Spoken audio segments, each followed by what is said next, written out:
Bueno, vamos a continuar con el retorno a Lacan. Agradezco la invitación que me hicieron Isidoro Beck a coordinar esta mesa y a la propuesta que nos hacen Norberto Ferreira, Benjamín Don, Isidoro Beck, de este retorno a Lacan y este particular trabajo de lectura en el pliegue del texto, que nos va a permitir avanzar un poco más en el psicoanálisis a todos. Bueno, el siguiente panel está integrado por Celia Calvo, analista miembro de la Escuela Freudiana de Montevideo, Alfredo Edelstein, miembro de Apertura, Sociedad Psicoanalítica, Jacques Labarge, Intersección Psicoanalítica de Brasil, fue miembro de la Escuela Freudiana de París, e Isidoro Beck, analista y miembro fundador de la Escuela Freudiana de Buenos Aires. Comienza en su exposición Celia Calvo. Bueno, ¿se escucha? Bueno. ¿Es este? Sí, capaz que sí. Hola, buenas tardes a todos. Es verdaderamente un gusto para mí estar acá y agradezco, me sumo a los agradecimientos a esta invitación a Benjamín, a Norberto y a Isidoro. Gracias por esta oportunidad. Leí con mucho interés la propuesta que hacía, la invitación, y de todos esos temas me parecía que había algo que tiene que ver con la dimensión del tiempo, que era una de las nuevas formas de resistencia planteadas allí, que efectivamente me convocaba desde el psicoanálisis, por el psicoanálisis, dentro mismo del psicoanálisis y también entre nosotros los psicoanalistas. Algo así como que la concepción del tiempo es importante a la hora de poder leer esto que aparece en este retorno a Lacan. Me interesan las resistencias intrapsicoanalíticas dentro de nuestros colegas, y en un pequeño homenaje a Lacan digo que aprendo con él aprendiendo a rapiñar de otros. En ese sentido se trata de un retorno. Lacan nos enseñaba a leer de otra manera, y así acude un texto no de mi amigo Benjamín, sino de Walter Benjamin, sobre el concepto de historia, en donde plantea ciertas limitaciones de lectura, como ese acuerdo secreto existente del concepto del tiempo como homogéneo, ininterrumpido y claramente dirigido. Un texto escrito en 2010 no es necesariamente más actual que un texto escrito en el 40. La crítica radical es que una idea central, de forma predominantemente, finalmente positivista, del trabajo científico y académico, es aquella que nos dice que tenemos que estar actualizados, haber leído las ultísimas novedades académicas y, si queremos hablar sobre alguien, comenzar con un reconocimiento de los ultísimos, esto ultísimos es mío, ¿no? Ultimísimos artículos y escritos sobre el trabajo.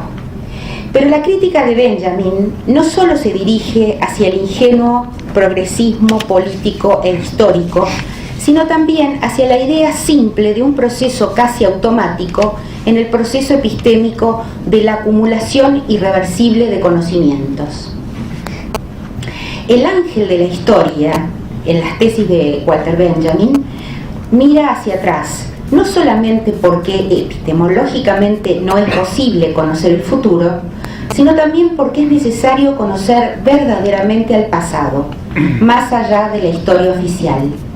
Articular, lo cito, históricamente el pasado, no significa conocerlo tal como verdaderamente fue. Significa apoderarse de un recuerdo tal como éste relumbra en un instante. Un acto revolucionario, y ahí coloco a lo que podría ser una buena sesión de análisis, buena no en el sentido de lo moral, sino buena respecto de la eficacia a la que quiere llegar, sería entonces aquel que logra interrumpir, aunque sea por un instante, el continuum de la historia, parar un momento el tiempo, el avanzar de las cosas que se nos presentan como independientes a nosotros. ¿Acaso no fue esta la indicación freudiana para Dora? ¿Qué partes tienes tú que ver en el desorden del cual te quejas? Entonces, la mirada hacia atrás del ángel de la historia es entonces una mirada tímida, dirigida hacia abajo, hacia lo pequeño, casi invisible, porque sólo así reconoce aquellos actos revolucionarios que desde la perspectiva actual son pequeños y más cerca del suelo que del cielo. Es así que, leyendo a Benjamin, efectivamente me encuentro, previo pasaje por la fenomenología del espíritu de Hegel, con mis viejos y actuales amigos, los griegos del siglo IV a.C. Es muy actual, lo mío es ultimísimo. Allí me encuentro con que ellos categorizan el tiempo de tres maneras. Con Cronos, que efectivamente Cronos rige el cosmos. Cronos es el tiempo imaginario de la cronología de los relojes. No es originario, sino que procede y es ontológicamente dependiente o procedente del aion, que es el tiempo de la eternidad, segundo tiempo. En el Timeo, Platón formuló una conocida definición del tiempo en la que aparecen estas dos nociones de Cronos y aion juntas. Imagen móvil, Cronos, de la inmóvil eternidad, aion. El tiempo Cronos fue definido por Aristóteles como número y medida del movimiento, una línea de infinitos instantes que puede ser sustituidos por números. Ciertamente la relojería suiza no existía en ese tiempo.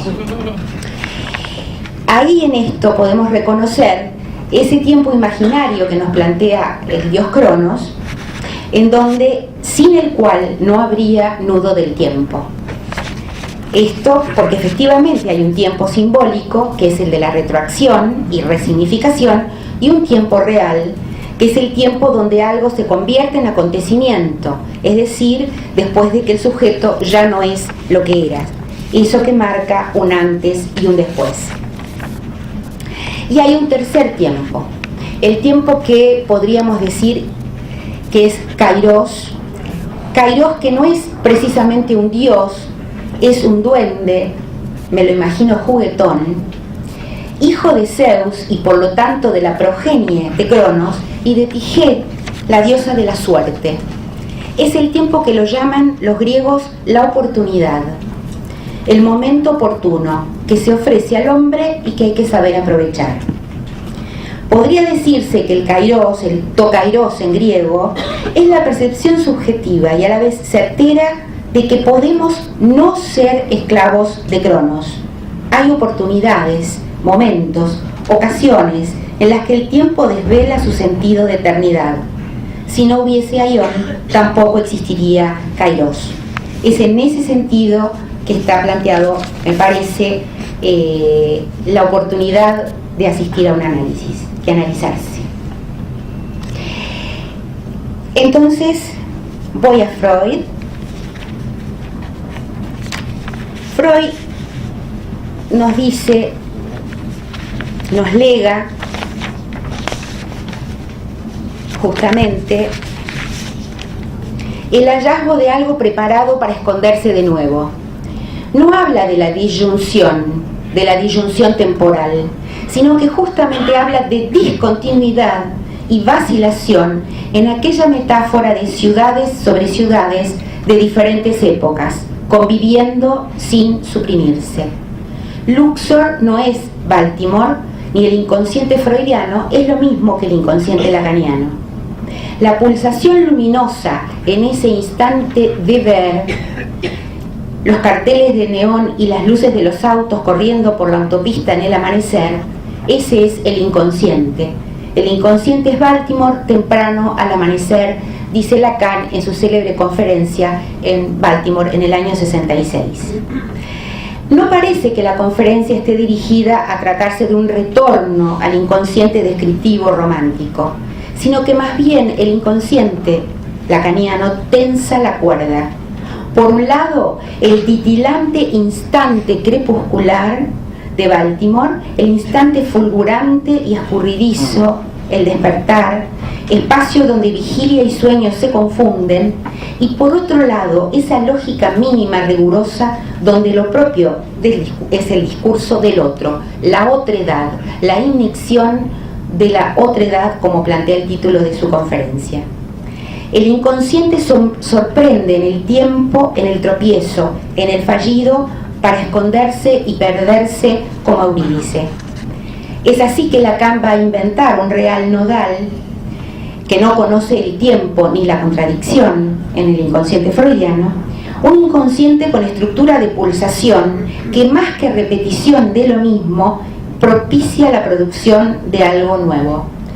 Esto que nos obliga a repensar el tiempo, otra vez, no como ulticísimo, sino como justamente una vuelta para pensar lo anterior.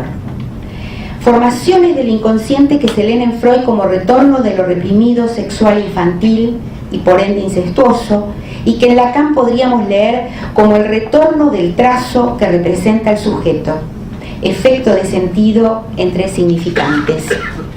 Ese retorno como un modo despojado de plantear la operación del inconsciente como saber, atravesando justamente al S1 como producción.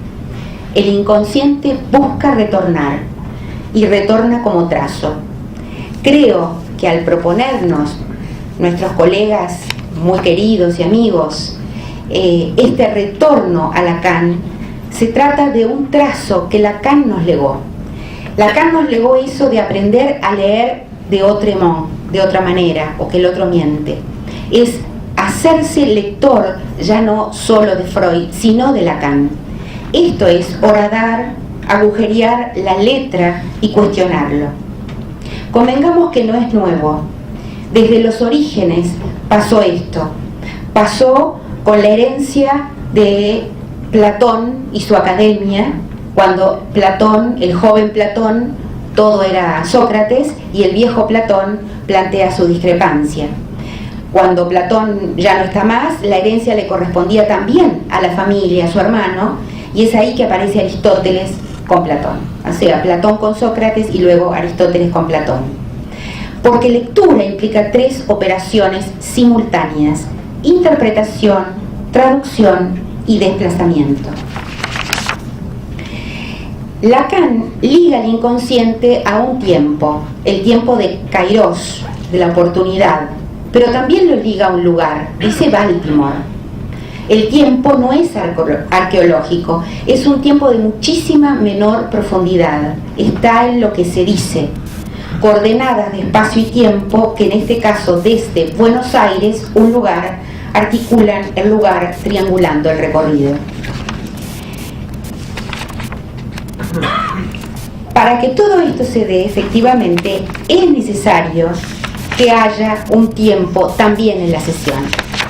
Tiempo que a priori no podemos saberlo, porque dado que Lacan dice que efectivamente el inconsciente no es de Freud, es de Lacan, lo que no quita que el campo sea freudiano, supone que la clínica analítica muestre una dirección. El inconsciente, dice Lacan, es sí o no lo que en su momento llamé bla bla bla. Es difícil negar que Freud, a lo largo de toda la science du art, no habla más que de palabras que se traducen. En esta elucubración del inconsciente no hay más que lenguaje. Es así que al hablar se crea. Esta es la manera en que el hombre habita el lenguaje, creando la lengua por el hecho de hablar. Para esto, también, para sostener lo nodal, es necesario de que haya también un tiempo cronológico. El análisis no es ni una Weltanschauung ni una filosofía que pretende dar la clave del universo. Alguien decía en la mesa anterior de que efectivamente no se trata de una verdad anticipatoria el lo apofántico, sino que justamente está gobernada por un cierto objetivo particular, históricamente definido por la elaboración de la noción de sujeto, de eso que tiene que ver con esta pulsación que es que un sujeto representa que un significante representa un sujeto para otro significante, y me preguntaba si acaso el horror del saber no radica precisamente en esto, en este punto insoportable de que un sujeto no es ni más ni menos que el efecto entre dos significantes, y que en ese sentido, por ende, no se puede hablar de humanidad analizante. Por esto es necesario el bla bla bla. La novedad entonces de Lacan, justamente, es que esto va a coagular por estructura y no por las resistencias del analizante, porque el tiempo de la lógica de pulsaciones devendrá cierre al mismo tiempo que apertura, coagulando con otros significantes que se socian, dice Lacan, jugando con el asociar y sociarse, en esto que es construir una lógica para dicho inconsciente, una lógica débil, como planteó alguna vez Carlos Ruiz, que se refiere justamente a algo no agarrable o explicable solamente en begrife, en conceptos. La radicalidad de Lacan consiste en subrayar la no unidad, la esencial otredad del sujeto. Tal como dijera Freud en El malestar de la cultura, estamos tejidos por materia gozante. Y si nuestra clínica es de lo real, imposible de soportar, es que se hace el borde de un objeto inalcanzable. Vía la lectura a la letra, en un análisis, realizamos intervenciones donde, mediante la transferencia, se apunta al mismo tiempo al lugar de fijación del goce parasitario que retiene el sujeto. Gracias.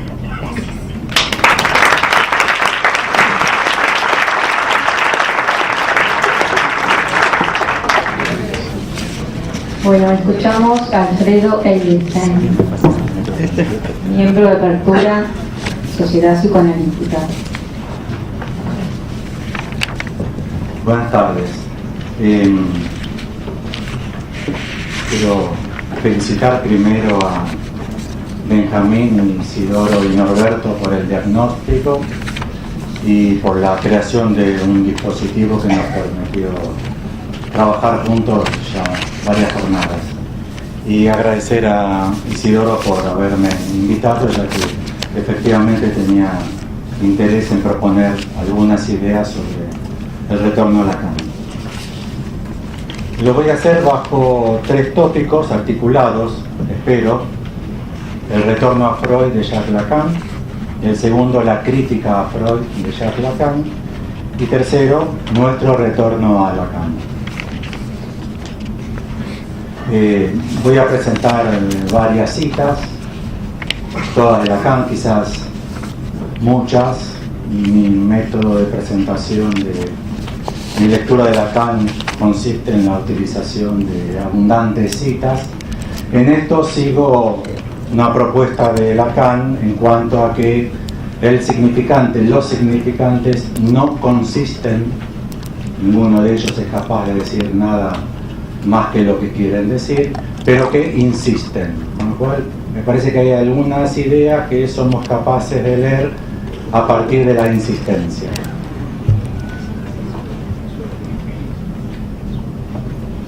Es un poco cansador para el público escuchar muchas citas, todas entrecortadas, abreviadas, etcétera, pero tengo la expectativa de despertar la posibilidad de que algunas frases muy conocidas, todas las citas son muy conocidas, puestas en una serie, empiecen a producir quizá un sentido un poco distinto al que habitualmente le asignamos.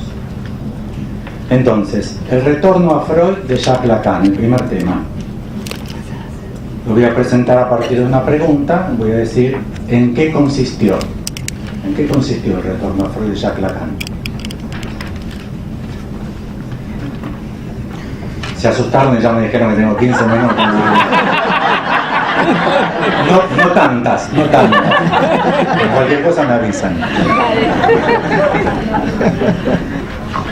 En la apertura de la sección clínica, Lacan dice: esto explica por qué la clínica psicoanalítica consiste en volver a cuestionar todo lo que Freud dijo. Así lo entiendo yo y así lo pongo en práctica en mi propio bla bla. De un designio, nuestro retorno a Freud tiene un sentido muy diferente. Es importante preguntarse muy diferente respecto a qué. Quizás a otros retornos o otros modos de retorno. Lo aclara Lacan, ¿eh? Nuestro retorno a Freud tiene un sentido muy diferente por referirse a la topología del sujeto, la cual solo se elucida por una segunda vuelta sobre sí misma. Debe volver a decirse todo sobre otra faz. Por la indicación topológica podemos calcular que se refiere a la banda de Möbius, que esta otra faz no es otra faz, la banda de Möbius es una sola, pero si uno escribe del otro lado, lo que se produce es una inversión de sentido, porque en un lado es izquierda-derecha, en el otro es derecha-izquierda. Con lo cual, el retorno a Freud podría ser que para Lacan sea escribir todo al revés. En La ciencia y la verdad es así como lo adelantaré primero, prestándome ahí a todo tipo de ambigüedades, incluso de malentendidos. Rückkehr zu Freud, retorno a Freud, dije primero en un momento en que esto tomaba su sentido de las manifestaciones confusionales de una prodigiosa desviación del psicoanálisis. Lacan lo dijo primero por una desviación, que es un tema de la jornada. Lo dijo primero por eso. Es de importancia secundaria que aparezca o no, que lo es, por poco que sea obviado. O sea, no va a criticar a los post-freudianos. No obvia la crítica a la desviación. Era menos de esa contingencia que me autorizaba. El ideal bien clásico de todo tipo de idealizaciones de un retorno a las fuentes no es ciertamente lo que me aferraba. Repensar, ese es mi método. Apertura de la sección clínica. Conocen ustedes el esquema, al comienzo está la Wahrnehmung, que en alemán sirve para designar la percepción, después algo pasa, hace progresos, hay diferentes capas de Wahrnehmung, a continuación de lo cual está el Unbewusst, el inconsciente, y después el Vorbewusst, el preconsciente, y de ahí eso pasa por la conciencia Bewusstsein, o sea, el proyecto, el esquema del proyecto. Pues bien, es de decir que hasta cierto punto yo he vuelto a armar lo que dice Freud. Si hablé de retorno a Freud es para que nos convenzamos de cuán cojo es. Seminario 17, el psicoanálisis al revés. Habría que estudiar la composición de Tótem y Tabú, que es una de las cosas más retorcidas que se puedan imaginar. No porque predique el retorno a Freud, no puedo decir que Tótem y Tabú es retorcido. Incluso es por eso por lo que hay que volver a Freud, para darse cuenta de que si es tan retorcido, dado que era un chico que sabía escribir y pensar, eso debe tener alguna razón. Y me parece a mí, lo que podría presentar como la conclusión de esta serie de citas sobre qué quiso decir Lacan, según lo que dijo Lacan, su retorno a Freud, del seminario de Caracas, unos meses antes de fallecer. Dice Freud lo siguiente: vengo aquí antes de lanzar mi causa freudiana. Como ven, no me desprendo de este adjetivo, sean ustedes lacanianos si quieren, yo soy freudiano. Por eso creo adecuado decirles algunas palabras del debate que mantengo con Freud, que no es de ayer. Debate en francés significa debate, dilema, conflicto. Segundo, ¿en qué consistió la crítica de Lacan a Freud? Porque a veces pasa mucho también con los partidos políticos, las discusiones políticas. Todos los políticos, por ejemplo, en televisión dicen, no hacemos todo bien, no hicimos todo bien, pero, y siguen diciendo, pero no dicen lo que hicieron mal. Actualmente los políticos que están analizados, son porteños. No hicimos todo bien, pero nunca dicen que hicieron mal. Que es donde está la parte interesante, porque la declaración de no todo está bien en Freud o no todo está bien en Lacan puede servir perfectamente para ocultar lo que está mal. La crítica a Freud de Jacques Lacan. Seminario de Caracas. La segunda parte, leí recién la primera, ahora la segunda. La segunda parte dice, hay que decirlo. Y yo estoy de acuerdo, hay que decirlo. Hay que decirlo. 2 puntos. Lo que Freud dibujó con su tópica, llamada segunda, adolece de cierta torpeza. Pero en L'Etourdi dice: se sabe que me esmeré durante 10 años por hacer jardín a la francesa, de esas vías a las que Freud supo adherirse en su diseño. El primero, se recién criticó la segunda tópica, ahora la primera. El primero, cuando sin embargo desde siempre lo que ellas tienen de torcido era discernible para cualquiera que hubiese querido sacar en claro lo que suple a la relación sexual. Que ya hay incluso una interpretación de lo torcido de Freud. Tiene que ver con lo que suple o no la ausencia de la relación sexual. En improvisación, deseo de muerte, sueño y despertar, dice Lacan, Freud comete un error al concebir que la vida puede aspirar a retornar a la inercia de las partículas imaginadas como materiales, o sea, critica la pulsión de muerte. Freud comete un error al concebir que la vida puede aspirar a retornar a la inercia de las partículas imaginadas como materiales.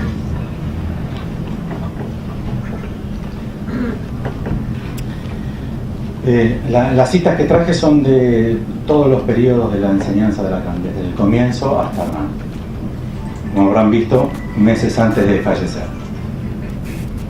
Del seminario 20, clase 5, no es incluso en eso que consiste lo que encontramos en lo que, al referirse a una concepción del mundo, se ha enunciado como revolución copernicana. Es interesante para nosotros criticar o no a Freud en cuanto a la revolución copernicana, porque para Freud el psicoanálisis queda en línea con la revolución copernicana, la darwinista y la de Freud. Desde hace mucho tiempo pongo en duda lo que Freud creyó poder proponer al respecto. En Acerca de la causalidad psíquica, es dable reprochársele cuando el prejuicio paralelista es tan fuerte que hasta Freud mismo, en contra de todo el movimiento de su investigación, siguió siendo prisionero de él. El prejuicio paralelista es una designación de Lacan, no existe otro uso del prejuicio paralelista, que es articular en un par natural algo biológico y algo psicológico. O sea, está criticando percepción-conciencia. Lo que está arriba del huevo del yo y el ello, P-CC. Eso para Lacan es prejuicio paralelista. Del mito individual del neurótico, en una palabra, todo el esquema del Edipo debe ser criticado. En seminario 20, clase 7, al contrario de lo que formula Freud, el hombre es quien aborda a la mujer o cree abordarla. En el seminario 1, Freud introdujo el determinismo peculiar de esta estructura, de allí la ambigüedad presente por doquier en su obra. El sueño, por ejemplo, dice Lacan, es deseo, o sea, el deseo del sueño, un texto fundamental donde Freud desarrolla su teoría del sueño. El sueño, por ejemplo, ¿es deseo o reconocimiento del deseo? Seminario 2, clase 3. Freud retoma todo esto al comienzo de su construcción. Parece ya introducir ahí la noción de equilibrio, o dicho de otro modo, de un principio de inercia. Pero esto no es legítimo. Seminario 17, clase 7, el padre de la horda de Freud da risa. Seminario 18, 12 de mayo de 71, Freud confunde letra litoral con impresión. O sea que Freud confunde en la huella anémica la función de la letra. Y ustedes saben que para Lacan, si algo caracteriza al significante que puede venir en letra, es que es justamente el borramiento de la huella, lo que produce una interesantísima discusión en torno al tema del trauma.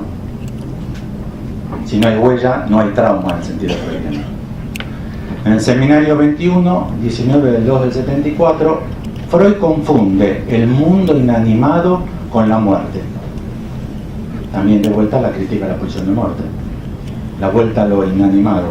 Dice Lacan, eso no es la muerte, el inanimado no es la muerte. La piedra no es la muerte. Recuerdan que en los simbólicos Lacan escribe muerte.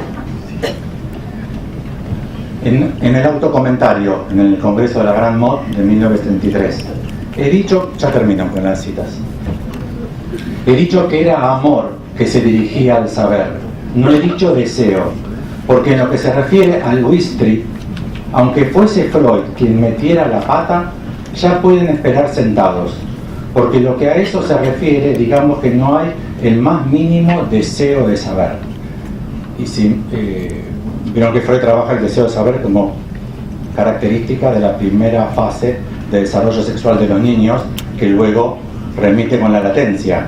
Si no hay deseo de saber o no hay latencia, que en mi posición no hay latencia, es un efecto cultural occidental, en otras culturas no hay latencia, pero lo que pone en tela de juicio Lacan es que haya deseo de saber, en todo caso, amor al saber. En Ancor, de vuelta, clase 9, para enseñar ya de una vez una baraja que hubiera podido guardarme un tiempo, no hay deseo de saber.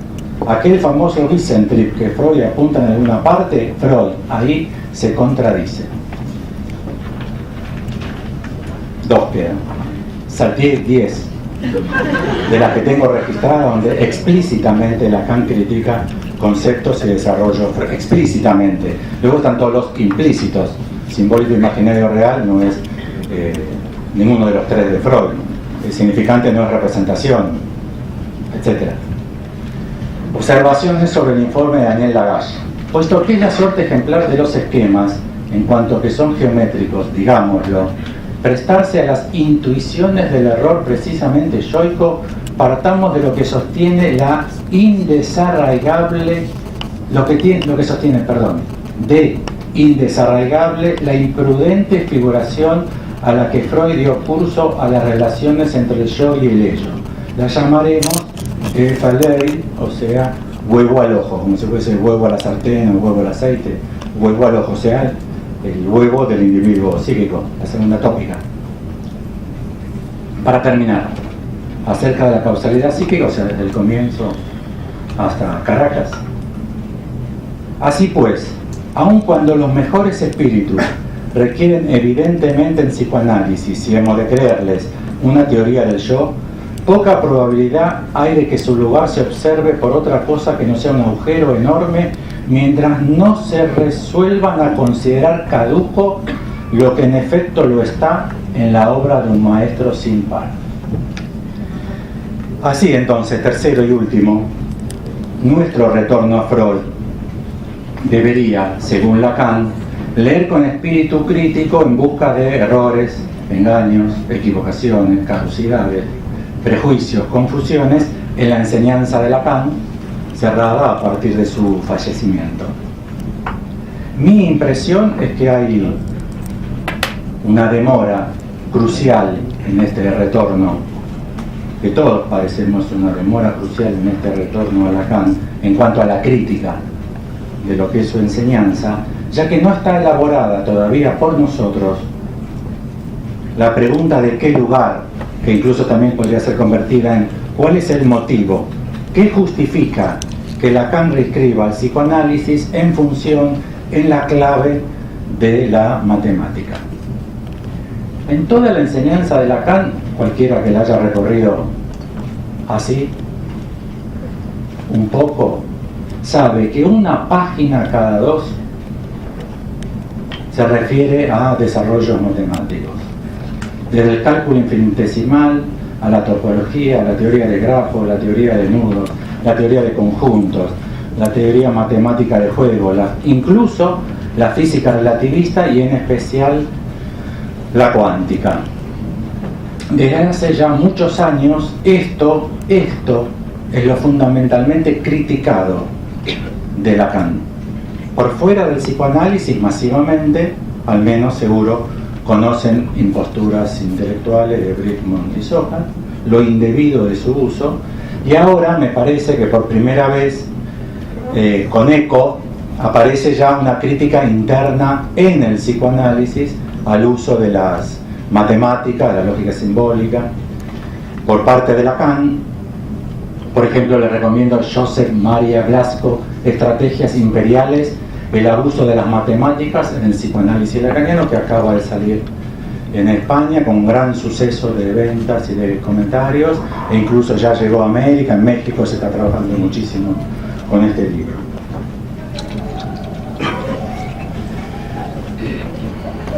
Propongo que un retorno a Lacan serio no debe procurar, como él mismo lo sostiene, defender un ideal de un retorno a las fuentes, a los orígenes, evitando las desviaciones, sino repensar la cuestión filosófica, científica, epistémica y de teoría psicoanalítica respecto a las propiedades más extrañas y casi solo practicadas por Lacan en su modelo teórico, que es la utilización de las matemáticas.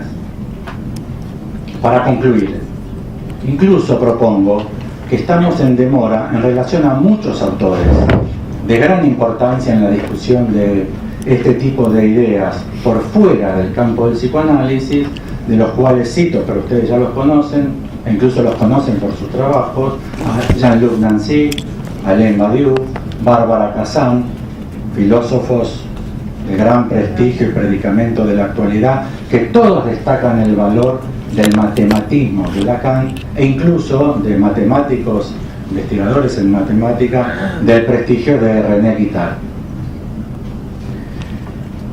Mi hipótesis, pero que funciona en mi lectura y en mi producción como una tesis: ¿serán las matemáticas y la lógica la herramienta para avanzar lo caduco de un maestro sin par?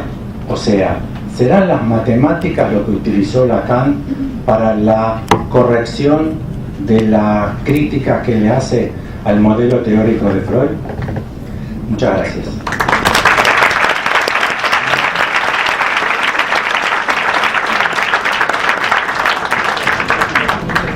Bueno, escuchamos a Jacques Laberge.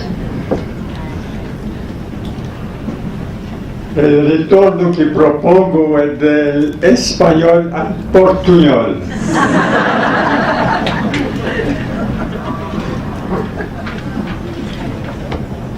El retorno a Lacan pasa por su invitación de retornarnos a Freud, privilegiando los temas: chistes, sueños, lapsos y actos fallidos. Este recorte no deja de ser un corte. Si en la clínica variar el tiempo de la sesión se hizo popular, esto no puede ser a costa del corte por el hablar. El analizante busca el análisis por los motivos más variados, pero uno es común: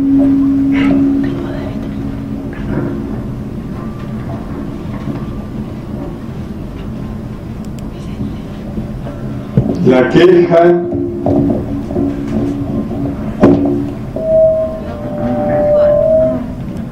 el sufrimiento,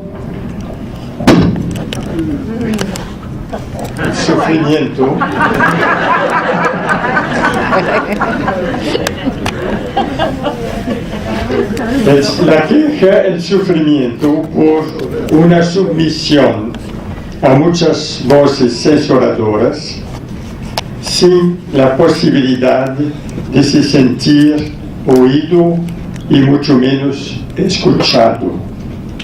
Posible consecuencia lógica: no creer ser escuchado por el analista.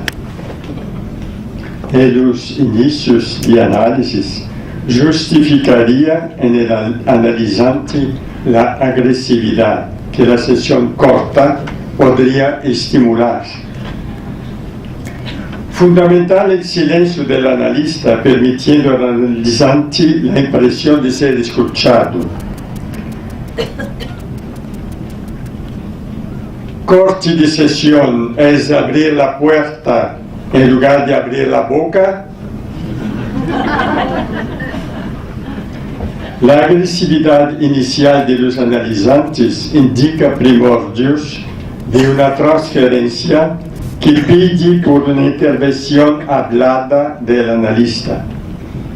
Si no, como acontece, el analizante termina saliendo del análisis. No se puede negar que determinada sesión corta pueda servir de golpe en el goce masoquista. Comenta-se que Lacan usó y hasta abusó de este recurso, pero pocos tienen subrayado, tanto cuanto él, la castración freudiana operando vía sueños, chistes, lapsus y actos fallidos. Lacan representa la castración en las barras en sus letras y entre ellas, y en la repetida frase no existe relación sexual, pero a menudo subraya una multiplicidad de cruzamientos del habla por el dicho. Aquí no voy a leer porque el trabajo un poco largo, que por ejemplo en Freud impresiona a respecto del chiste, descubrir que el Lustgewinn que anuncia el plus de goce lacaniano se encuentra solamente 3 veces en Freud y 2 veces a respecto del chiste. Assim, o Lustgewinn além do princípio do prazer, de 1920, invoca lo de 1905 sobre el chiste. En Lacan, Joyce, este que va allá de la literatura hasta la letra, referenciado en Littérature, en el seminario encore, en el texto Joyce de Saint-Homme, y 75 en el seminario a seguir, ya es anunciado en 55 en el seminario sobre la carta robada. Joyce, psicanalizado, nada a ganar. Su letters revelando que él fue directo a lo mejor de lo que se puede esperar de un análisis en su fin. Leemos en Littérature de mayo de 71 y allí decisivos desdobramientos. Luego en noviembre de 1971, El saber del psicoanalista innova, deslizando en lapsus con la expresión la langue, que parece una sugerencia de Joyce. Aunque se trata en la langue de algo singular en la historia de cada habla-ser, Lacan intenta dar una idea de lo que puede ser la langue. De ella encontramos en L'Étourdi, un ejemplo radical que atravesará el seminario encore y en dosis variadas en los demás superseminarios.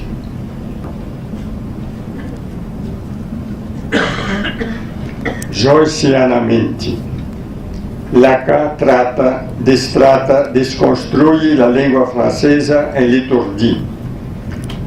Ahí el lector aturdido, confrontado con el reto de lidiar con algo sin duda inspirador para la clínica, los retornos, las vueltas, los trucos retorditos e equívocos y goces homofónicos, onomatopeyas, lapsos, deslizamientos y asociaciones verbales, abanico de algo que podría ser la langue. Aliado al posterior Joyce Le Saint-Homme, L'Étourdi revélase el Finnegans-Wake de Lacan. Corta la palabra, ata a otra en carnificina o mejor, letra ficina o sílaba ficina de la langue. Ahí el sentido va por el desagüe. Nada opera sino del equívoco significante en referencia al real del absence de la relación. Lacan denuncia la primacía del sentido en la historia y en la religión. la importancia de Joyce haber sido el grande aliado en su cuestionamiento vaciamiento del sentido.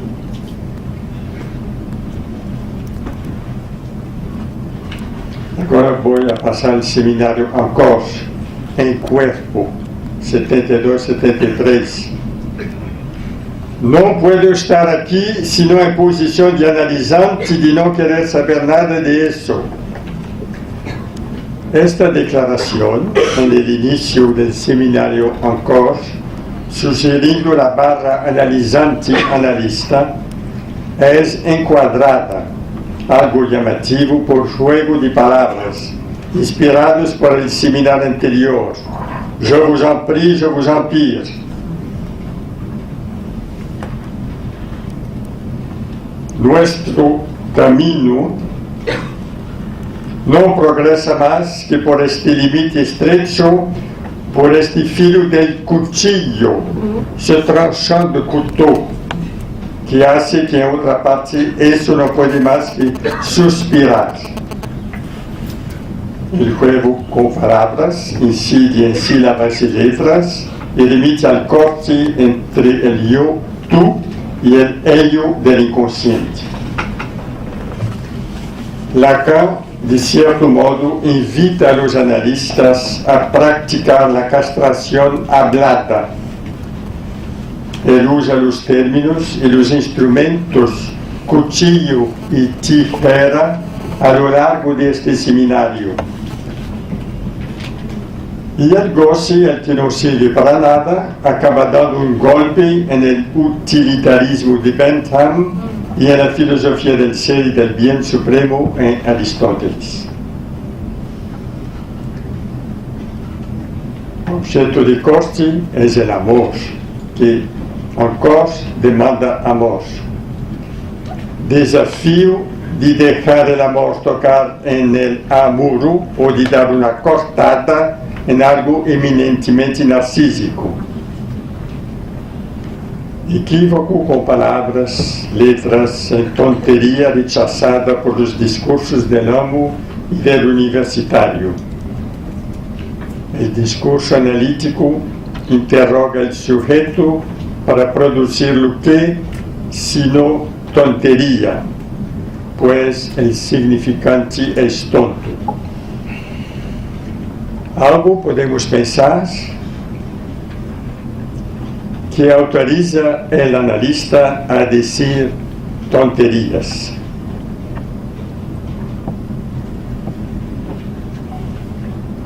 El significante es la causa del goce y es lo que deprime al goce. Il s'en cela, sola, sola.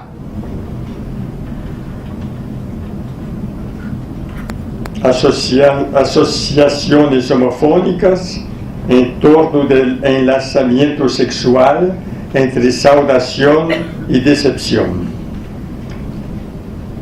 El juego de equívoco traje su plus de goce, voz a escuchar, palabra a leer por alguna mirada. Compensación porque la pareja con la otra no existe, pero con algún objeto A de una mujer. Recorte del objeto A en relación al fantasma.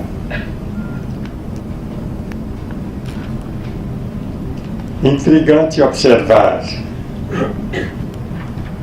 E foi minha experiência leyendo encore, ahora releyendo.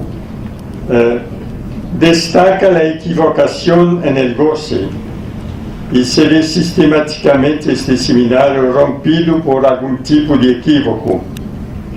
El lector inesperadamente sufre una caída, tropieza en juegos de palabras. El análisis enseña que somos menos hijos de ello gira de Copérnico y mucho más de ello se cae de la dupla Kepler-Newton.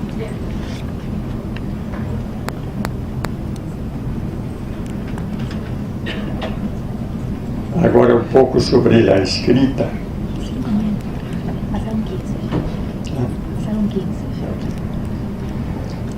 En el discurso analítico tenemos que situar la función de la escrita y su corte con el habla. Importancia radical dada por Lacan a las 4 letras de los discursos, A, S2, S, S1. En el discurso analítico trátase de aquello que se lee.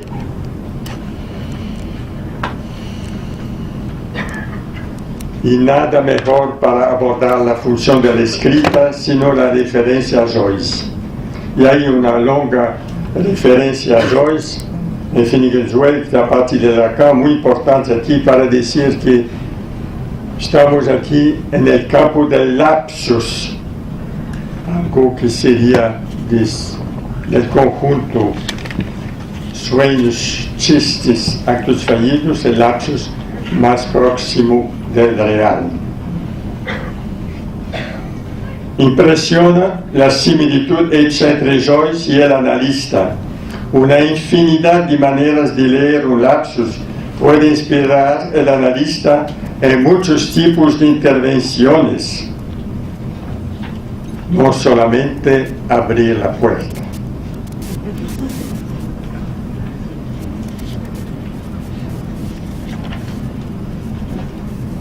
Yo voy a intentar terminar aquí. Freud hace alusión ocasionalmente al analista cirujano. De hecho, delante del analizante conversando sobre su día a día, Freud practica su cirugía destacando sueños, chistes, lapsus y actos fallidos. Decisivo avance con Lacan en relación a Freud.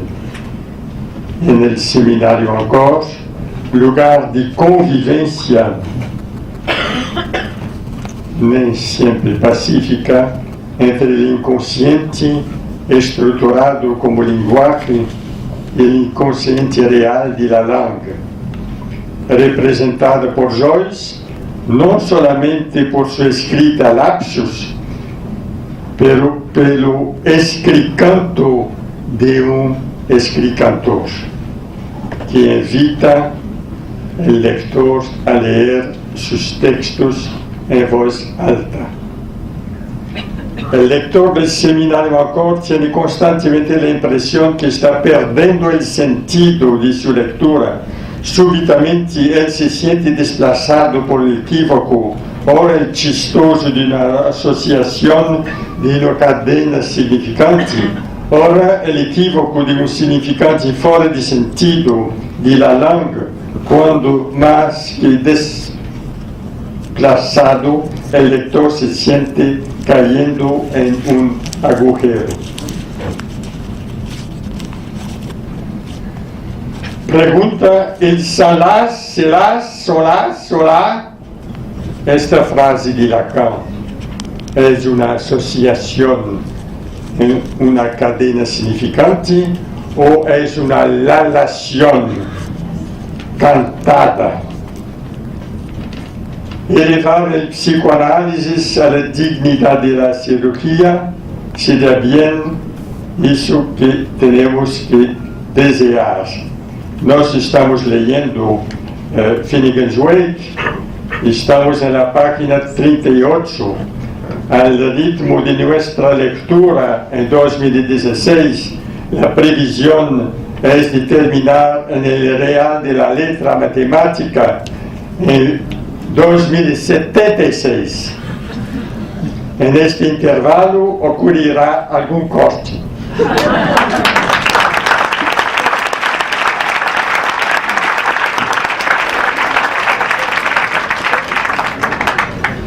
Bueno, vamos a escuchar a Isidoro B.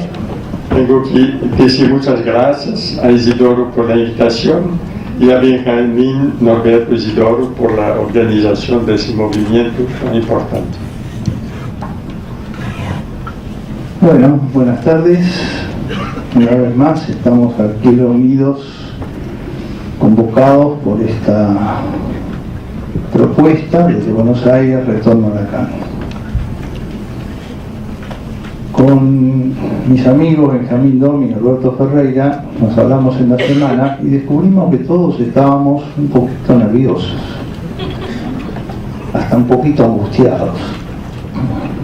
Entonces nos pusimos a conversar y nos dimos cuenta que, bueno, una vez puede ser que nos equivocamos, estuvimos distraídos o llevados por un impulso.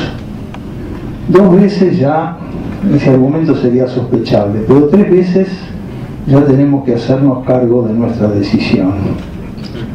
Y decidimos sostenerla. Una vez que lo hablamos, no le diré que se nos fue totalmente los nervios y la angustia, pero mejoró bastante. ¿Y por qué decidimos entonces insistir? Desde el título queda claro, es una vocación inexorable. Alfredo lo tomó recién, fue mencionado también en Mesas de la Mañana. Está en el horizonte también del tiempo, el retorno a Freud que en su tiempo realizó Lacan, que, como fue señalado extensamente recién, no quiso decir nunca volver a repetir de un modo pretendidamente idéntico lo que decía Freud. Yo suelo decir que el modo como Lacan se relacionó con Freud, que efectivamente en Caracas dijo yo soy freudiano, mantuvo un diálogo con Freud toda la vida, no renegó de que era freudiano, es una manera de mostrarnos esa frase que él dijo en uno de sus últimos seminarios: del padre se puede prescindir a condición de servirse de él. También es otra manera de exponer cuando Lacan dijo cada analista tiene que reinventar el análisis. Eso no quiere decir jugar a la ilusión del autodidacta. Quiere decir que se vuelve a tomar lo que ya fue formulado para interrogarlo y apropiárselo. Es decir, nos muestra en acto qué es relacionarse con un maestro. Hay una frase del Talmud que dice así: búscate un maestro y quítate las dudas. No dice quítate las dudas solo por tu cuenta como un eremita. Tampoco dice búscate un maestro y que él te quite las dudas. No. Hay una enseñanza que le corresponde al maestro y hay un aprendizaje que es propio del alumno. Bien, en los tiempos del retorno a Freud, brevemente sabemos que Freud había planteado como lo esencial de su obra inconsciente. Pues bien, discípulos cercanos a él que hablaban su propia lengua, Chris Lovenstein, Hermann, que por la persecución nazi habían ido a Estados Unidos, crearon allí la ego psychology, es decir, hicieron entrar por la ventana lo que Freud sacó por la puerta, en la psicología del yo. Lacan se animó a enfrentar esa posición que le implicó un costo muy alto. No le fue indiferente cuando le fue comunicada su expulsión de la función didáctica y de los seminarios de la Internacional Psicoanalítica, donde él era didacta. Pagó su precio. Bien, hoy en este retorno a Lacan, mi anhelo, hoy para esta reunión, es aportar algunas reflexiones acerca de los fundamentos de una práctica que se dice superadora de la enseñanza de Lacan. Cito textual. En el autor que fue mencionado, del ultimísimo Lacan, dice: Lacan se animó a tirar por la borda 1200 páginas anteriores de su enseñanza. Yo digo, Lacan no las tiró. El que las está tirando es el que lo dice. Bien. ¿Qué es lo que está en el carozo, en el eje de esta propuesta? Que no es solo la de este autor. Otra psicoanalista que estuvo con él durante muchos años dice textualmente algunas cosas que también voy a mencionar. En el eje de esta posición, para los que quieran recorrerlo con sus propios ojos y no tienen por qué creerme, entren en Google y pongan el nombre de este autor y pongan un cuerpo. Les va a salir una buena cantidad de discípulos que todos dicen lo mismo. Se trata ahora de un cuerpo. Ese un, que está en el comienzo, el uno, lo va a fundamentar en el lugar donde Lacan introduce Nupir y A del an, hay del uno. Un cuerpo quiere decir que ya no se trata más de una referencia al otro. Y acá viene interesantes ciertos deslizamientos, que recuerdan otros que ya hizo muchos años atrás y a los cuales también tuve que hacer la crítica. Muchos años atrás, este mismo autor tomaba una frase de Lacan que decía: el deseo es la interpretación. Entonces hacía esta articulación lógica para él. Si el deseo es la interpretación y el deseo es inconsciente, quiere decir que el inconsciente interpreta. Ergo, no hay que interpretar. ¿Dónde está el error? Y es que el inconsciente no interpreta, el inconsciente cifra, que no es lo mismo. Y Lacan lo aclara dando un ejemplo. Dice: el esclavo que lleva grabado en su cuero cabelludo la orden para que cuando llegue al reino vecino sea matado. Porta la cifra, pero no sabe qué dice. Ni siquiera sabe que la porta. Bien, ahora hace un sofisma y dice: Lacan dijo muchas veces, no hay otro. El otro no existe. Sí, pero Lacan también dijo en el Seminario de la Angustia, cuando hace la fórmula de la estructuración del sujeto, en el comienzo, y escribe con mayúscula, el otro real, la madre. O si no, cuando dijo, el inconsciente es el discurso del otro. Entonces, cuando Lacan dice el otro no existe, quiere decir que con Lacan hay que tener cuidado de no transformarle en signo, es decir, relación biunívoca, significante-significado, lo que es un significado, que es un significante que se define de otro modo según la frase que comparte. Cuando Lacan dice no hay otro, quiere decir no hay otro completo, ni en el saber, ni en el goce. Pero fíjense el deslizamiento que hace. Dice, Lacan dijo no hay otro, ergo vamos a prescindir del inconsciente. ¿Y cómo lo justifica? Dice así: en un lugar, a partir de cierto momento, año 74, la primera vez fue una conferencia de prensa en Roma, Lacan dijo: voy a sustituir a lo que Freud llamaba inconsciente con un neologismo mío, par lettre. Es verdad, Lacan lo dice varias veces. Ahora, ¿eso quiere decir que par lettre elimina el inconsciente estructurado como un lenguaje? ¿O que Lacan, poniéndole el nombre par lettre al inconsciente estructurado como un lenguaje, quiere acentuarle la primacía de la palabra? Porque no dijo etre qui parle, dijo par lettre. Par lettre, hagamos la ficción de que ustedes lo están viendo, que los que vienen el pizarrón, es un neologismo entre parle, habla, y etre. Si yo pongo una barra, como primero está parle, voy a dejar primero a parle completo y a letre sin la E. Está diciendo que por la incidencia del lenguaje y la palabra, la relación al ser se descompleta. Si hay algo que constituye al ser humano, es su no ser. Es lo que Lacan llama, refiriéndose al sujeto, como manque a etre, falta en ser. Pero si yo pongo la barra donde el parle queda incompleto y el etre queda completo, nos está diciendo, haciendo un pequeño deslizamiento de que se trata de algo de lo real, que la palabra es incapaz de cubrir totalmente lo que es del orden de lo real.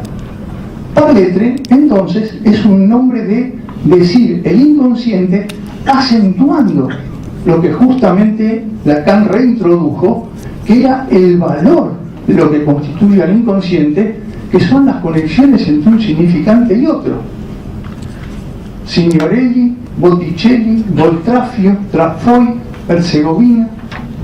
Eso es Freud. Liquis, liquefacción. Eso es Freud. El significante no lo descubrió Lacan. Freud no lo llamaba significante, lo llamaba asociaciones externas, pero está en todos sus relatos. Lacan lo subrayó de cada uno de los historiales. Bien, no solo dicen entonces que caducó el otro, ya no hablamos más del inconsciente estructurado como un lenguaje, y por supuesto entonces se acabó lo de la ética del deseo, porque el deseo, en la medida que no se satisface, dicen, eso produce aburrimiento. Y van a luego jugar con un juego de palabras que ya se los voy a mostrar, y por lo tanto es desechable, haría eternos los análisis. Que un filósofo como Comte Sponville diga eso y lo dice, yo lo comprendo.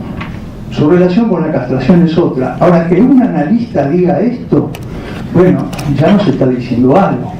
Un análisis se eterniza si un analista no tiene relación con lo que significa de jubilatorio el momento en que el analizante puede liberarse de un goce parasitario y se vuelve a reencontrar con su deseo, que efectivamente, en la medida que avanza, no se queda en deseo, avanza a un goce de incompletud. Esa es la función fálica.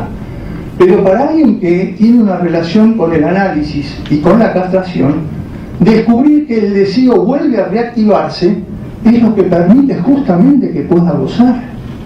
Como dice Lacan, solo se puede gozar en la relación sexual que no hay, gracias a que está no solo la erección del pene, sino también la función de detumescencia.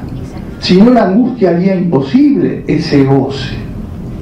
Es decir, falacia, deslizamientos, se acabó el inconsciente, no tenemos más que acentuar lo del deseo.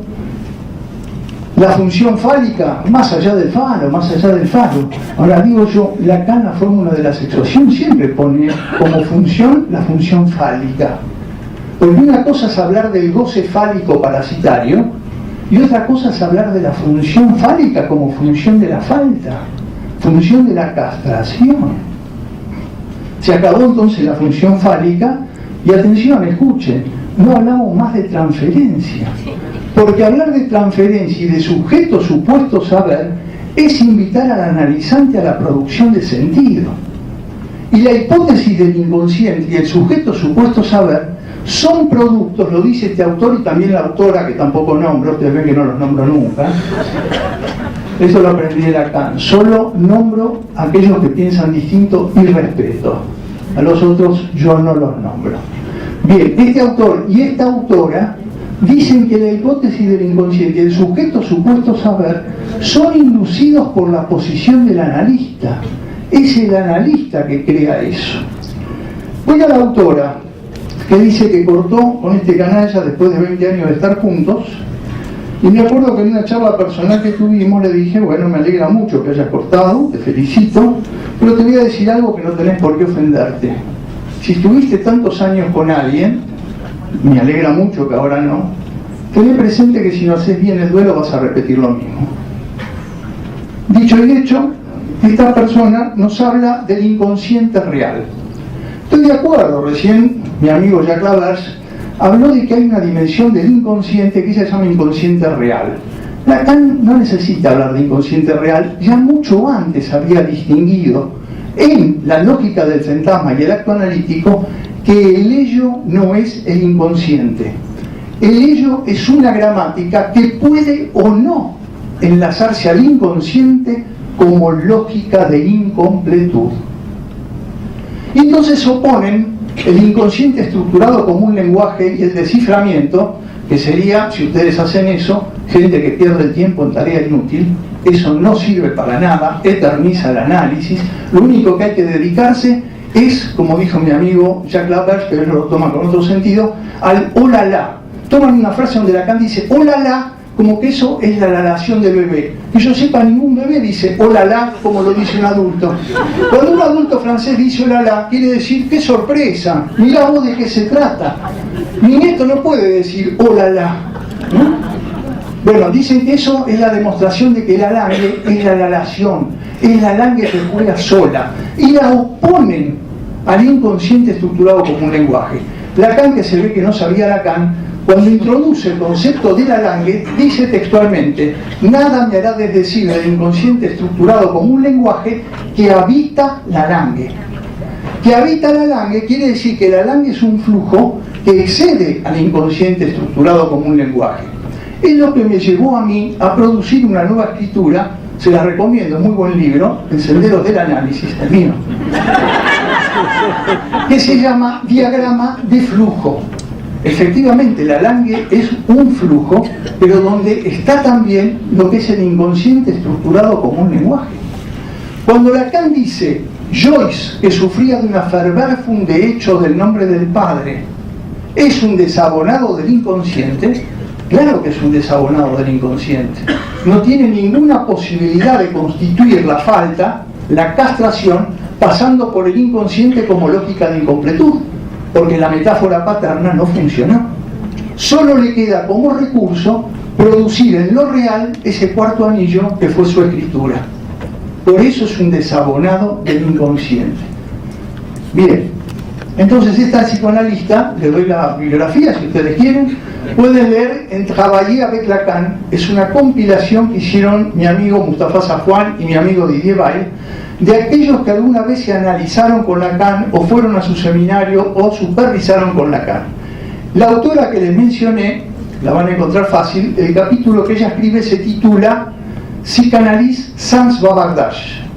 Lacan dijo, la psicanálisis c'est un pratique de bavardage. Psicoanálisis sin charlatanería, y Lacan dijo, el psicoanálisis es una práctica de charlatanería. En ese texto dice muy claro que el problema no es el corte de la sesión, yo corto la sesión. Mis pacientes saben que puede tener una sesión de 30 segundos, de 10 minutos o de media hora. No, ese no es el problema. Ella dice, no se trata de la sesión de duración variable. En eso estaríamos de acuerdo con Lacan. No lo vamos a manejar con el reloj, como decía Celia Calvo. No. Lo que ella dice, la sesión debe ser ultra corta. Y dice textualmente, hay que limitar la palabra. Porque toda palabra implica deslizarse al sentido. Y entonces aquí ya fue tratado por Osvaldo Arribas con su habitual buen humor y su lógica depurada. La palabra sentido en Lacan no tiene siempre el mismo sentido. En el mismo seminario que trabaja Joyce, en el Lexington, Lacan dice textualmente, nuestra tarea como analistas es devolverle al analizante el sentido. Pero ¿cómo, Isidoro, ignorás lo que dijo en la Troisième? ¿Que el sentido de la religión? Es verdad, Lacan dijo el sentido de la religión. ¿Y te olvidás de lo que dice en RCI cuando dice que lo real excluye al sentido? Es verdad, en RCI dice lo real excluye al sentido. Quiere decir que la palabra sentido no tiene siempre el mismo sentido. Hay que hacerla trabajar en el contexto en que se sitúa. Bien, ¿en qué se fundamentan para hablar de un cuerpo? Les doy la referencia para que el que quiera lo trabaje. Lo que más me interesa es eso, que no me crean, que ustedes hagan su propia lectura. En UPIR van a encontrar que hay varios capítulos que en la publicación llamada oficial están titulados como Hay del uno.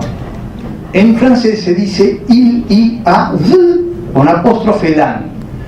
El señor que lo publica pone junto il y a por un lado, iliad, y por otro lado lan.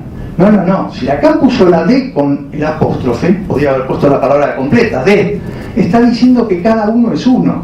Il, I, A, V, lan. Cada uno es uno porque ahí Lacan va a hacer un trabajo muy fino y muy claro. Dice, cuando yo fui a Freud encontré algo que no es mío. Lo que encontré como que no es mío es la identificación segunda, la identificación a lo simbólico, el Einzigerzug. A él lo inspiró en eso unos trazos que encontró en una costilla prehistórica en Saint-Germain-en-Laye, una vez que fue a ese museo, y que dijo, esos trazos pueden marcar al cazador prehistórico, cada bisonte un trazo. El primero se puede acordar, recordando era uno que pesaba tanto, el segundo tanto, pero cuando ya son 20, el único que puede quedar es un trazo como resto de ese bisonte. Es el antecedente primero de la marca del sujeto, dice Lacan. Ese es el campo de lo unario, campo del S1, el S2. Pero dice Lacan, hoy voy a introducir algo nuevo, el campo de lo uniano. Cuando ustedes vean a los discípulos de otros autores que criticamos, van a ver que todos hablan del campo del unario versus el campo de lo uniano. Como decía Benjamín Toma a la mañana, disyunción exclusiva. No hay más par S1, S2. Es decir, los 4 discursos a la basura.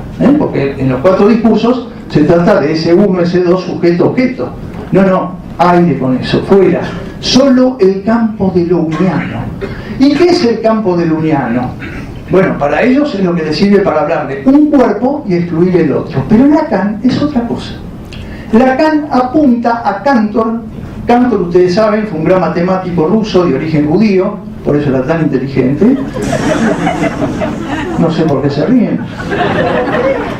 Bueno, por antisemita, me dice acá.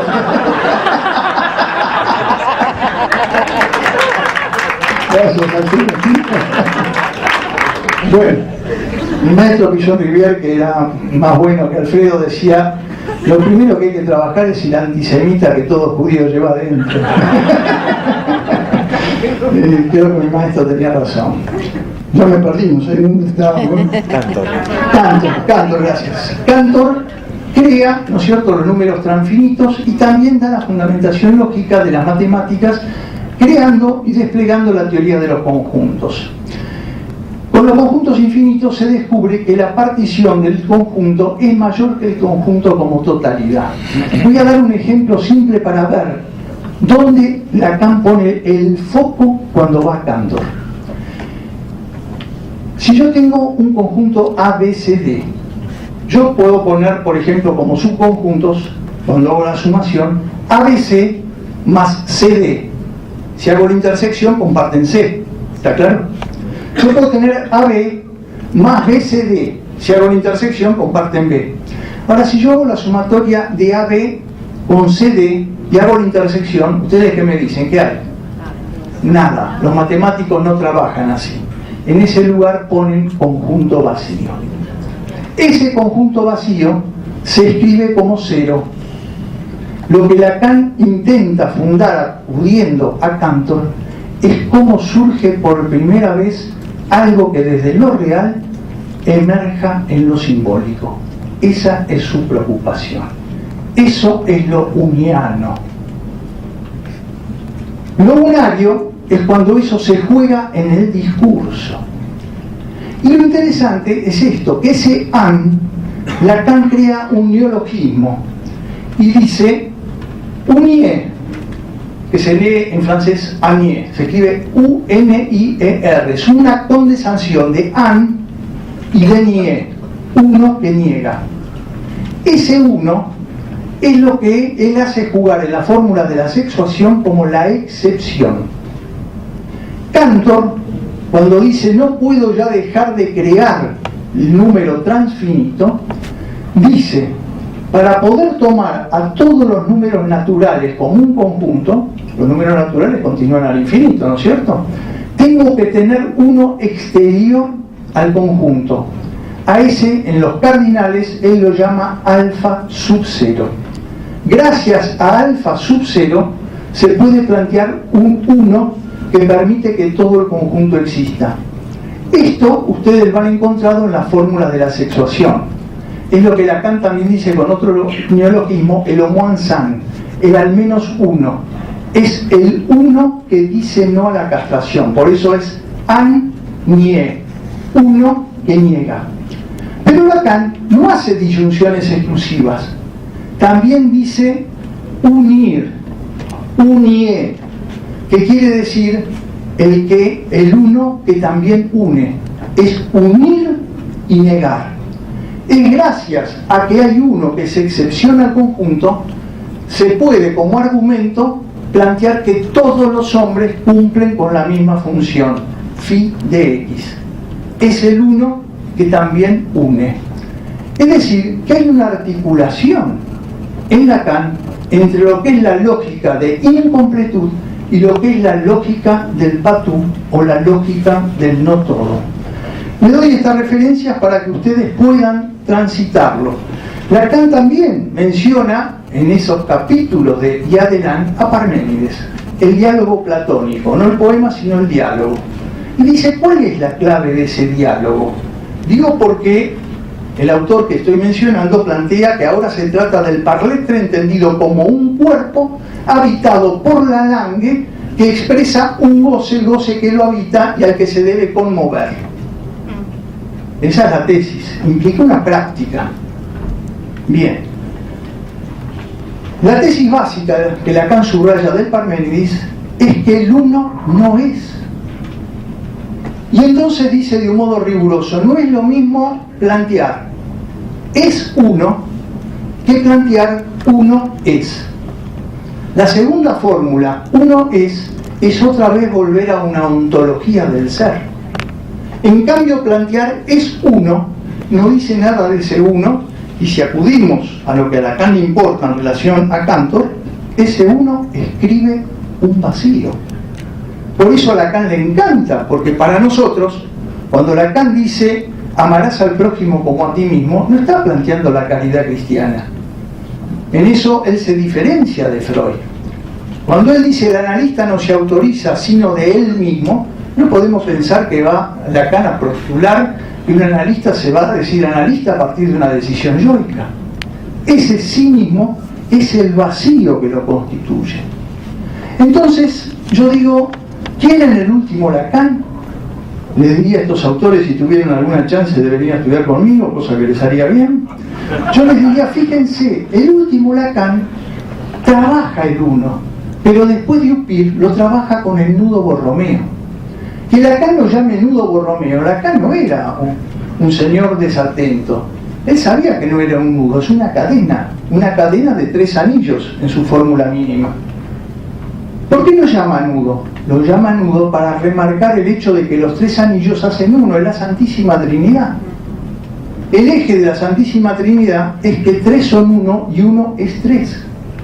La clave del diagnóstico de psicosis con M, con Schreber y con Joyce es cuando el anillo de lo imaginario se desprende y entonces ya no hay uno.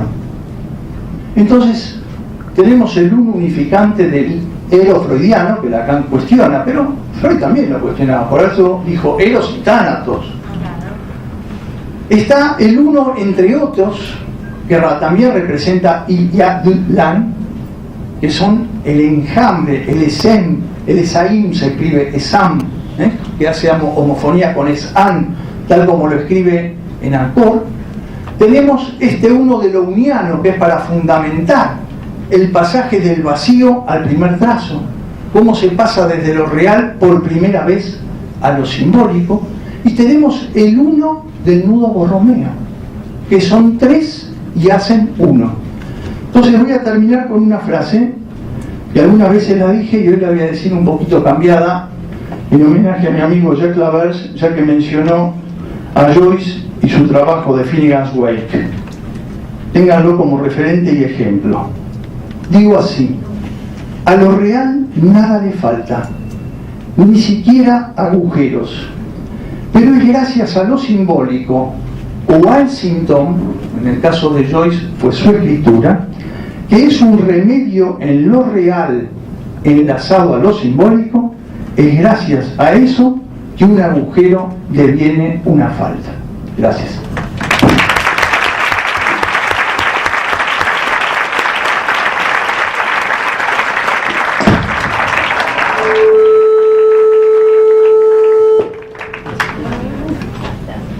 Hola. Hola. Bueno, les agradecemos mucho los trabajos. Creo que nos han dado muchas referencias para que podamos hacer un trabajo de lectura, un trabajo plegando el texto, como nos enseña Isidoro, que quiere decir leer un texto y ponerlo en relación con otro que lo antecede y con otro que le sucede. Y bueno, nos queda un ratito para hacer algunas preguntas, diálogos, comentarios. Primero que vi, ya.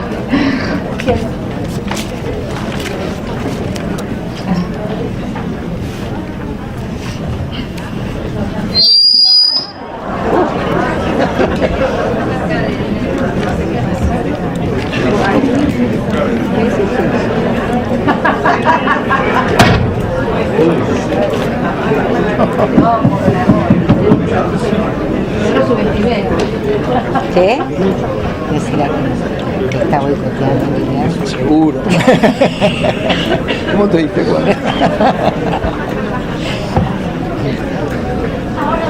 Bueno, Como si nos hubiéramos complotado, cada uno.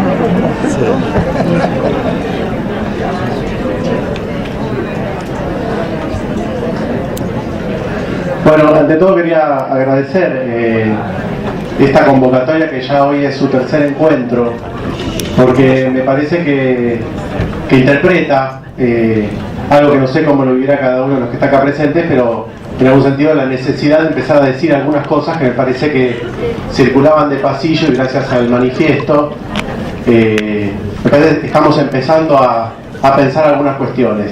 Alguien me decía que Función y Campo de la Palabra fue para Lacan.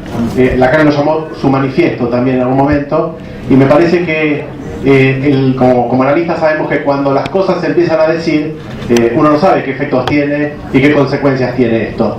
A mí me parece que lo que se está proponiendo es una profunda revisión teórica dentro del psicoanálisis respecto al menos de las tendencias hegemónicas que vemos circular, y que algunos me parece que ya veníamos hace unos años bastante agotados, en el sentido que justamente se decía algo en nombre del psicoanálisis que no nos parecía encontrar en Lacan. Por otro lado, el innombrable que dice Isidoro, además es dueño de los derechos de autor de Lacan y traduce a su criterio, a su antojo, algo que él llamó el establecimiento de lo que dijo Lacan, que me parece que también colabora y participa de este efecto. Me quedan dos cosas pendientes. Digo, me parece que primero no sabemos qué es lo que viene. Digo, me parece que esto inaugura algo, digamos así, en política del psicoanálisis, que era necesario. Me parece que había un encerramiento dentro de las escuelas que no habilitaba espacios de discusión más allá de lo que se habla dentro de las escuelas. Respecto al porvenir que se abre, me parece que es incierto y es muy próspero, y a mí me parece muy interesante, quizás mucho más que escuchar estas repeticiones que bien han destacado. Por otro, me parece que es necesaria la crítica a la clínica post-lacaniana. Estamos viendo en los consultorios el efecto de esa clínica, digamos, esa clínica que funda un nuevo centro en el cuerpo, en el goce, me parece con consecuencias fundamentalmente masoquistas y locas. Y en ese mismo sentido, bueno, aprovecho para invitarlos a una actividad que estamos organizando el 29 de abril en la Biblioteca Nacional, una mesa redonda, reflexiones sobre el psicoanálisis y el retorno a Lacan, en la que van a participar Alfredo Edelstein, Isidoro Beck y Gabriel Lombardi. La idea fue cómo sumarnos a este movimiento que inicia, me parece, la convocatoria del manifiesto, y nos parece que no se trata de quedarnos esperando que los que convocaron el manifiesto sigan haciendo cosas, sino, a ver, y esto se dijo hoy, cómo esto nos pone a trabajar. La verdad que, bueno, es un agradecimiento enorme, porque sin el manifiesto no hubiera sido posible empezar a replicar las consecuencias de esto, y sobre todo, pues me parece que era hora de empezar a discutir ciertas cosas que estaban medio en la alfombra y que nadie decía abiertamente. Así que gracias. Decís tu nombre, por favor. Martín Grinkiewicz, de Apertura.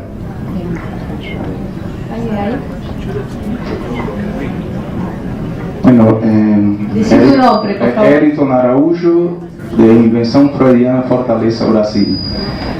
Bueno,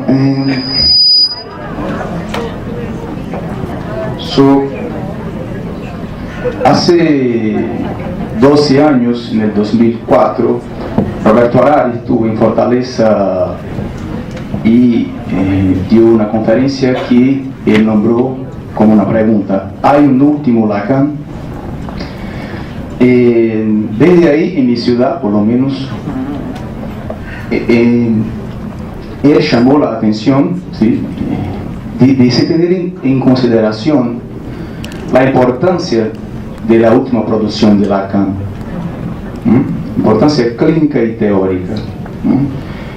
Yo creo que tal vez este efecto que hace que haya la necesidad de un evento como este, de esta importancia, ¿no?, tiene mucho que ver, ahí estoy hablando de mi ciudad, no puedo hablar mucho de acá, con la resistencia que muchos analistas tienen de leer la última producción de Lacan, ¿no?, para que cada uno tenga su lectura, claro, y pueda hacer lazo. Estoy hablando más acerca de mi ciudad que de acá, porque yo veo en algunas discusiones, y acá queda más claro aún, que hay muchas equivocaciones acerca de estas lecturas, y que, por ejemplo, en Fortaleza la gente toma como agresiva cualquier producción teórica que, por ejemplo, si uno presenta un trabajo en unas jornadas que hace citas del seminario 24, como muchas otras acá fueron citadas, del 25 y otros, de Letourdi, todavía allá suena como algo muy raro, ¿no? Y lo que yo tengo un cierto deseo es que estas lecturas de este autor que hablaba de Isidoro y de la autora también, nosotros sabemos quién son, claro, que sus equivocaciones hagan con que la nueva generación pueda ser perjudicada con la lectura de los últimos seminarios, porque a veces queda como una asociación entre el último periodo de la obra de Lacan y las equivocaciones que son hechas por estos autores. Y yo me gustaría decir que es muy importante que podamos realmente estudiar, leer la nueva generación también, ¿no? Este último Lacan, ¿no? Justamente para que no tengamos que hacer eventos como este, porque es por una necesidad que se impone, claro, ¿no? Bueno, esto, gracias. Bueno, ya estamos en el tiempo, una última intervención, y si ustedes quieren hacer algún comentario, decí tu nombre, por favor. Silvana, mi nombre. No, bueno, que me parece que se puede, estamos haciéndonos la pregunta respecto desde dónde interviene el analista, ¿no? Desde qué lugar. Y me parece que se puede desprender desde la mesa, digamos, de las discusiones de la mesa y de las discusiones anteriormente planteadas en las otras mesas de los trabajadores. Que podemos pensar desde qué lugar epistémico responde cada analista, es decir, desde qué teoría. Lo que nos permitiría pensar, digamos, ¿puede ser?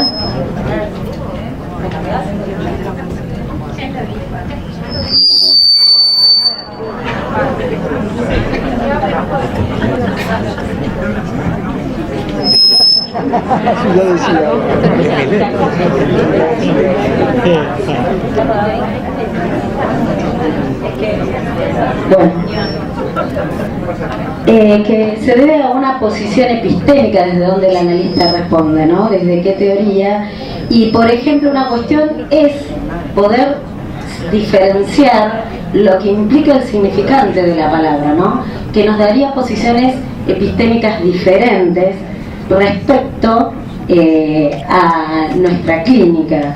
Digamos, nos permitiría pensar, al menos desde ese punto, algo fundamentalmente en la teoría del significante de Lacan, que no nos da lo mismo pensar que el significante crea la cosa, que la cosa está antes que el significante, ¿no? Si lo diferenciamos de lo que implica la palabra hablar, digamos, ¿no? No es lo mismo significante en Lacan que palabra. No tenemos micrófono. Sí. ¿Ustedes quieren hacer algún comentario? No. Sí, acá. Jacques Laver quiere decir algo. ¿Quién quiere decir algo? Estoy pensando que Lacan pede retornar al primero Freud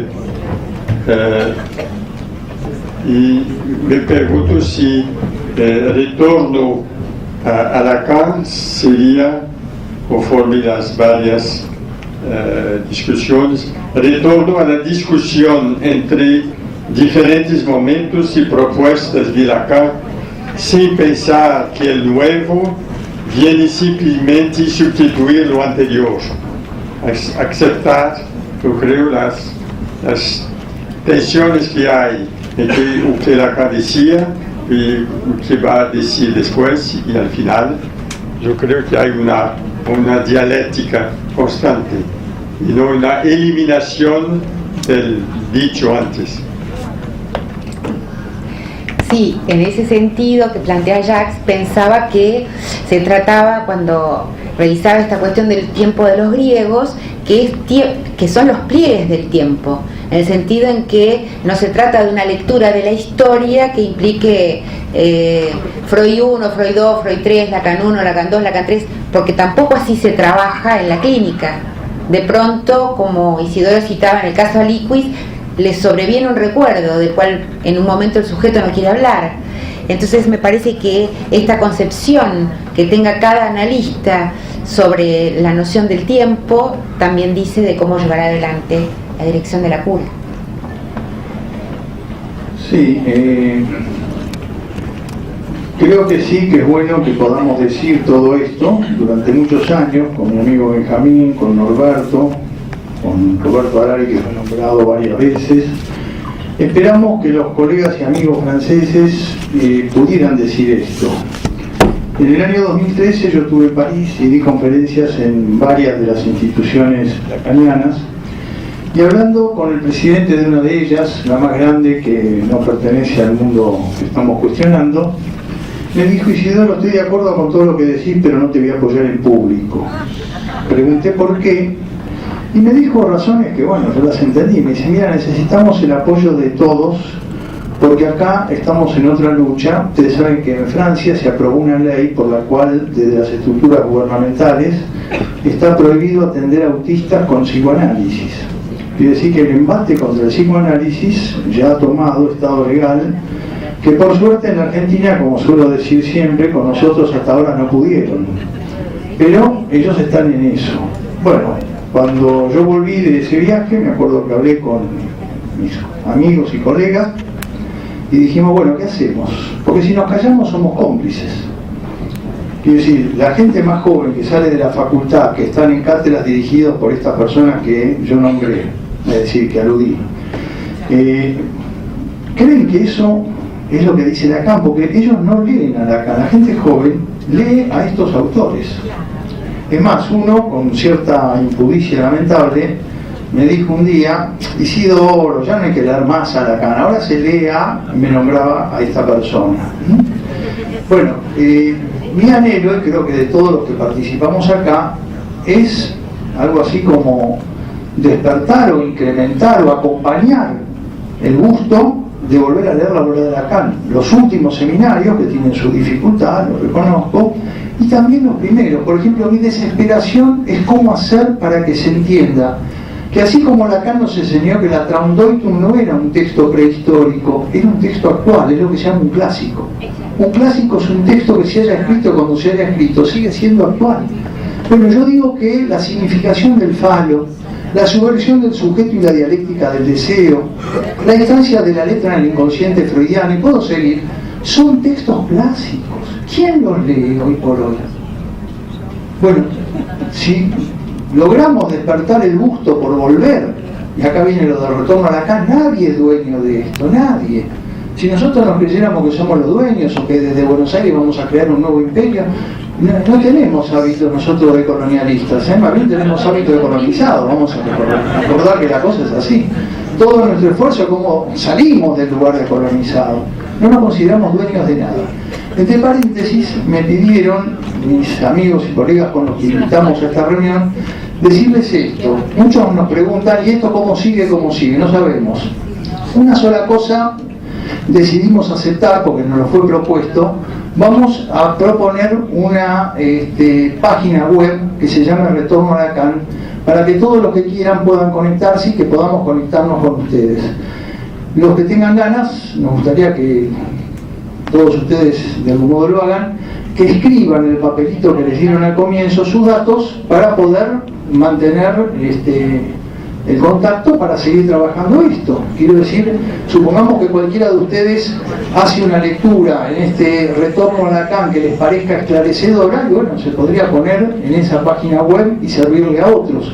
Es decir, esto es una tarea colectiva y la entendemos de ese modo.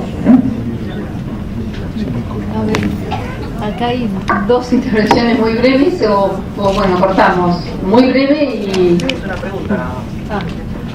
Estamos... Sí, era una pregunta a Alfredo en relación a que, bueno, vos, Diego Fernández, vos comenzabas tu presentación, ¿no?, haciendo alusión a la insistencia del significante, y que tu intención era un poco que esos significantes empezaran a trabajar un poco en nosotros, ¿no? Y ahí me quedo trabajando en lo que vos insistías acerca de la crítica que hace Lacan, según tu lectura, acerca de la pulsión de muerte en Freud. Entonces, no, porque no sé si en algún momento, o por lo menos mi lectura, no logro entender tu posición en relación a esa crítica, teniendo en cuenta cuando Lacan continuamente, ¿no?, y fundamentalmente habla del proyecto del mal.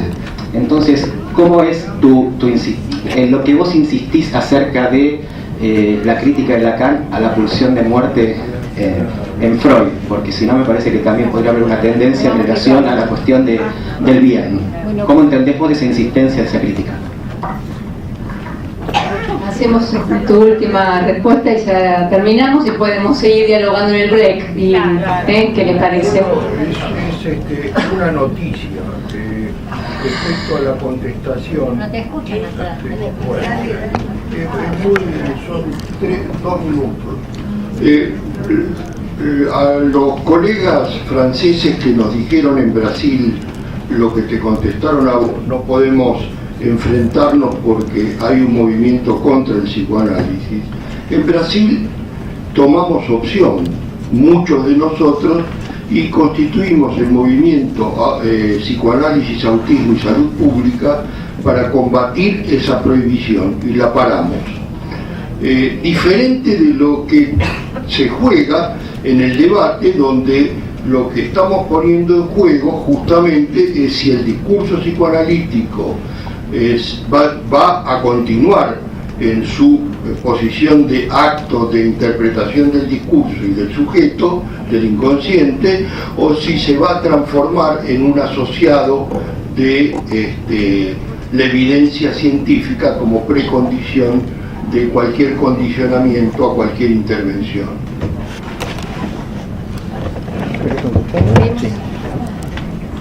Es crucial la discusión por la pulsión de muerte, porque para colmo habilita lo que se plantea después sobre goce mortífero, que suele ser un concepto central en muchísimas teorías modernas del psicoanálisis, que es muy notable porque Lacan jamás habló de goce mortífero, no existe la expresión en Lacan de goce mortífero.